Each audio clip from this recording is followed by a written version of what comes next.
voltou depois de 87 dias de férias. Ela está de volta aqui aos bastidores do poder, sabe? Abandonou, não jogou as traças aqui, o mundo desabando. E Juliana Rosa lá, tava lá. Tudo bem, planando. Que absurdo. Seja bem-vindo. Quantos dias que você falou que eu tirei férias? 87 dias. Juliana Rosa, você faz muita falta, deixou um espação enorme aqui no Bastidores do Poder e a gente ficava falando de você todo dia. Querida, obrigada. Que bom falar com vocês. Bom estar de volta. Seja bem-vinda, Ju. Obrigada. E aí, aconteceu coisa pra caramba em você? Não, tem uma lista aqui de 4 páginas de assuntos para falar contigo.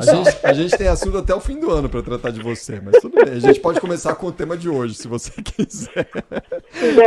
Que já é complexo, né? Caramba. Né? Que já é complexo, porque o presidente foi lá para a Argentina, lá para Buenos Aires, e falou, né, como se esperava, dessa criação dessa moeda comum sul-americana. Antes da gente começar a destrinchar, Ju, vamos ouvir aqui o que disse o Lula sobre essa novidade que pode surgir aí no horizonte. O que nós estamos tentando trabalhar agora é que os nossos ministros da Fazenda, cada um com sua equipe econômica, possam nos fazer uma proposta de comércio exterior e de transações entre os dois países que seja feito numa moeda comum a ser construída que se construya com muito debate, com muitas reuniões. Isso é o que vai acontecer. Agora eu vou dizer o que eu penso.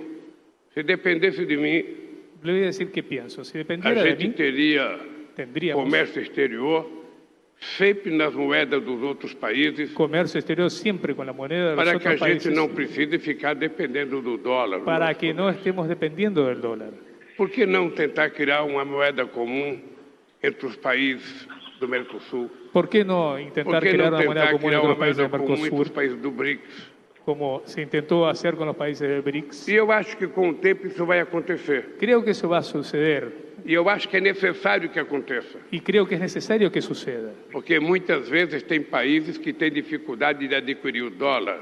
porque hay países que a veces tienen dificultades en adquirir E você dólares. pode fazer acordos, estabelecer um tipo de moeda para o comércio, que os bancos centrais, sabe, todo mês ou de quanto tempo quiser, façam um acerto de conta E se para podem que os dois países estabelecer possam continuar acordos. fazendo negócio. E aí, Ju, dá para tirar do papel? É viável? É positivo? Vai ser benéfico? Nada, nenhuma das alternativas anteriores?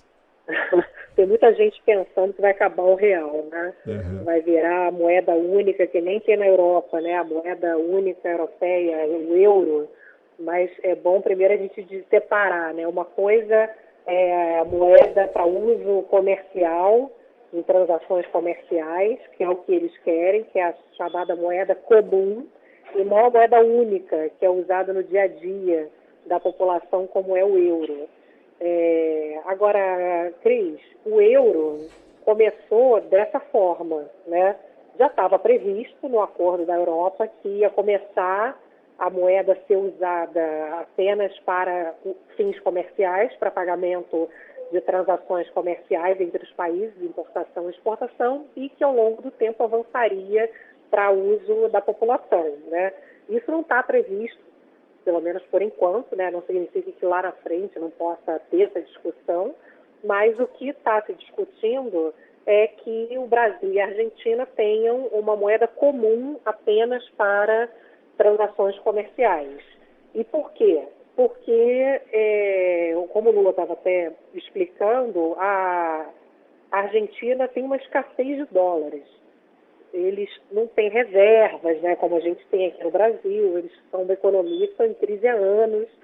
Então, o que acontece? A gente vende para eles e eles, às vezes, não têm dinheiro em dólares para nos pagar.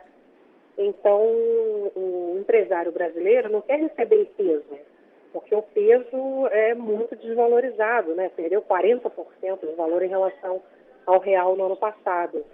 Então, o que está tentando buscar é um mecanismo para poder ter uma moeda, digamos assim, virtual, onde isso possa ser trocado, ao invés do brasileiro receber o peso, receber essa moeda virtual, que estamos falando que chamaria SUR. Agora, a minha dúvida, Cris, eu acho que de muita gente, né, economistas é por que seria melhor o empresário, por exemplo, aqui no Brasil, receber essa SUR e não receber o peso. Assim, por que essa moeda valeria mais do que o peso? E aí, nesse momento, é o que o ministro da Fazenda, Fernando Haddad, e o ministro da Economia da Argentina estão falando agora, eles estão dando uma entrevista coletiva, até estava aqui olhando aqui os detalhes, o que eles estão dizendo é que eles querem que, por trás dessa nova moeda, dessa moeda virtual aí, tenha uma espécie de garantia que eles construiriam a partir de transações no exterior, enfim. São vários detalhes técnicos que ainda precisa de muito detalhamento, né? A gente que ainda está começando a tentar entender esse início de discussões, qual que é o projeto, o que vai ser realmente viável desse ponto de vista.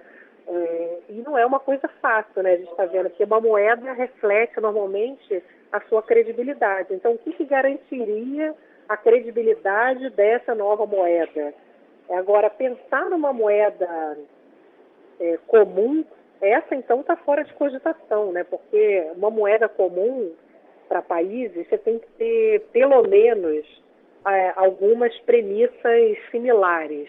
Se você imaginar que a nossa inflação, só para dar um exemplo, foi 5,7% no ano passado e da Argentina quase 100%, não tem como você ter uma moeda que reflita duas realidades completamente diferentes.